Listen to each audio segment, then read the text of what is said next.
cool. We are live. All right, guys. Oh, Sorry, we're back. we quickly had a break. Internet connection failed us. So we were dancing to coral and doing silly things. But back to the questions and the serious stuff. Yeah. Um, I had to take What my was heavy the- gear off. what was? Okay, you're done. You're Yeah. done with, okay. What was the most abundant fish species that you saw? Most abundant fish species, I'd probably say grunts. Yeah. Grunts? And how do you identify a grunt? Well, so Do they to grunt? Do grunts actually, grunt? yes, Yes, grunts. yes. do Grunts grunt. grunt? Never mind. Yeah. Hoping I do. It's, you usually only find out when you catch them. They usually only grunt when they're a little bit Distressed. stressed out. So don't stress them. Don't make them grunt. Yeah.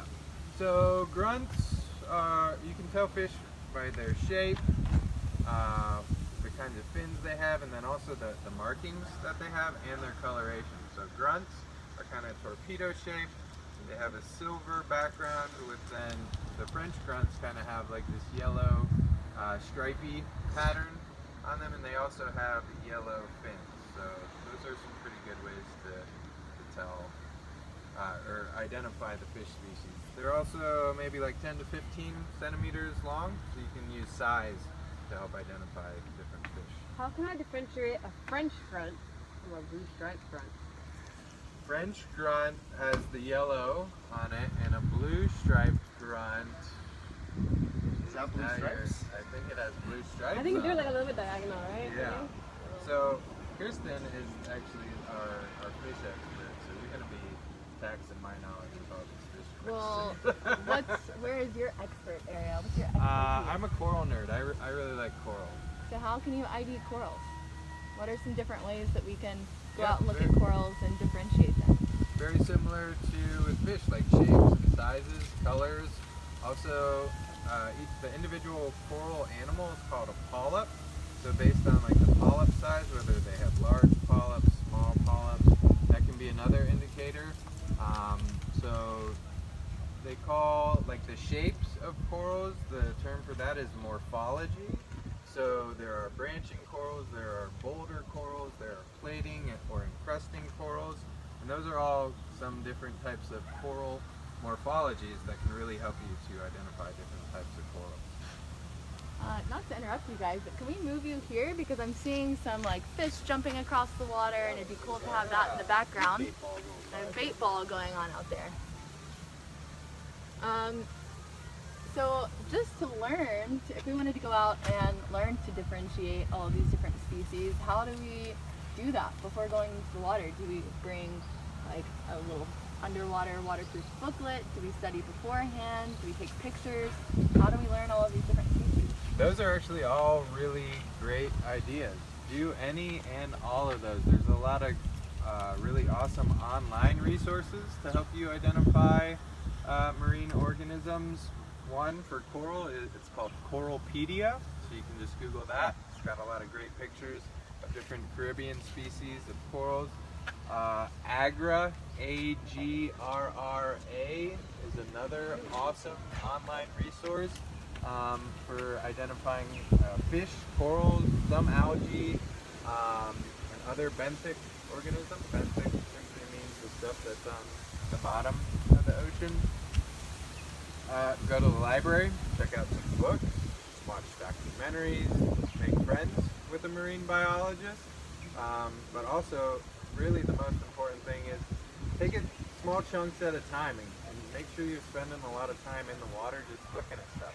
And tell people about it. The way I really learned how to ID stuff was having to teach people how to identify the different marine organisms. So spend time in the water, spend time researching online, and then just talk to people about the different cool stuff that you're seeing. And what about people who want to get into marine conservation? Maybe on a job like yours, what should they do? Study hard and spend lots of time in the water. Listen to your mothers and your fathers and your teachers and be a good student. All right, that's the secret, guys. Well, Have you said before what your favorite coral is today? Ooh, my favorite coral is Montastria cavernosa. It's got these nice, beautiful, giant polyps and it looks kind of like I think we have that. in the book. gumdrops all over a boulder. I really love it. What about you? Who's this that's with you today? Gabe. Hi everybody, the Facebook world. So what's one of your favorite species, whether it's a fish or a coral or I really like macro big stuff in the water. I mean, if somebody can show me something little tiny and intricate, I love to look at it, but I quite honestly don't have the patience to find it myself. So anything really big, that's like bigger than I am, always blows me away the most. So that includes mammalian species underwater like dolphins and stuff like that, whales if you ever get the chance, but also sharks, and not so much in the Caribbean Sea, but seals and stuff that are in other bodies of water that are larger than I am and pretty incredible and awing to be next to at the same time in the ocean. right on? Sounds like we need to get in the water to find some of our species in our booklet. Do you have any more questions for the experts before we continue our hunt? And what was your favorite thing that you saw today? Probably the To date. octopus. It did not want to hang out very long, but I think they are proof that there's alien life somewhere out there, if not right here on this earth. Cool. And they're always cool to see just how they interact with the world around them and Super smart. camouflage. How do you spot them? I know they're really good camouflagers, so if I go out snorkeling, how could we look for an octopus? My number one clue I personally look for is some sort of hole or den or crevice next to a bunch of shiny shells. And Yeah. if you see that, that's pretty indicative that there's probably an octopus. I saw that about 5 times today. Never with the octopus visible, but probably nearby hiding somewhere. Yeah. Also look for an eyeball. An Their eyeball. eyes open, they can't camouflage their eyeball that well. The rest of their body might be almost impossible to see. So look for the eyeball. That's a good way to find it. Sweet. Great. Thank you guys Yeah, so much. Thank you guys. Well, thank you all for viewing. We're going to continue our scavenger hunt and see what else we can find and share with you. But come back at 12:30, so in about 40 minutes, and we'll have another survey, or another interview with a surveyor. See you guys then.